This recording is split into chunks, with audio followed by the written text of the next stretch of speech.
مفتی صاحب، غدیر خم کے موقع پر حضور علیہ الصلاۃ والسلام نے حضرت علی رضی اللہ تعالی عنہ کے بارے میں فرمایا تھا کہ من کنت مولاہ فعلی المولا۔ اس حدیث مبارکہ سے یہاں پہ حضرت علی رضی اللہ تعالی عنہ کی خلافت مراد ہے یا پھر ولایت مراد ہے؟ اس حدیث مبارکہ مختصر مفہوم بیان کر دیں۔ من کنت مولاہ فعلی مولاہ، یہ پوری حدیث نہیں بلکہ حدیث کا ایک ٹکڑا حصہ ہے۔ صحیح۔ اور اس کا پس منظر یہ ہے کہ نبی کریم صلی اللہ علیہ وسلم نے کسی موقع پر حضرت سیدنا علی رضی اللہ تعالی عنہ کو لشکر کا امیر بنا کر بھیجا، اور سفر کے اندر حضرت سیدنا علی رضی اللہ تعالی عنہ کے کچھ ساتھیوں کو حضرت علی رضی اللہ عنہ کے کچھ فیصلوں سے اختلاف ہو گیا۔ صحیح۔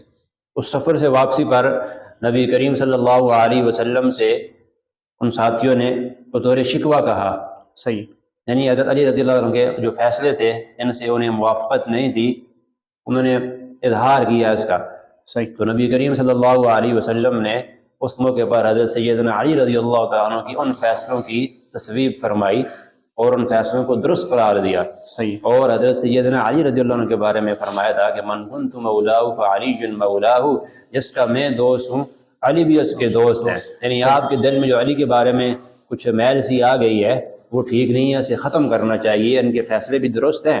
اور پھر آپ نے یہ بھی فرمایا اللہم والی من والاہ وعادی من عاداہ، یا اللہ جو علی کے ساتھ محبت کرے آپ بھی اس سے محبت فرمائیں، اور جو علی کے ساتھ دشمنی رکھے بغض رکھے آپ بھی اس سے دشمنی رکھیں۔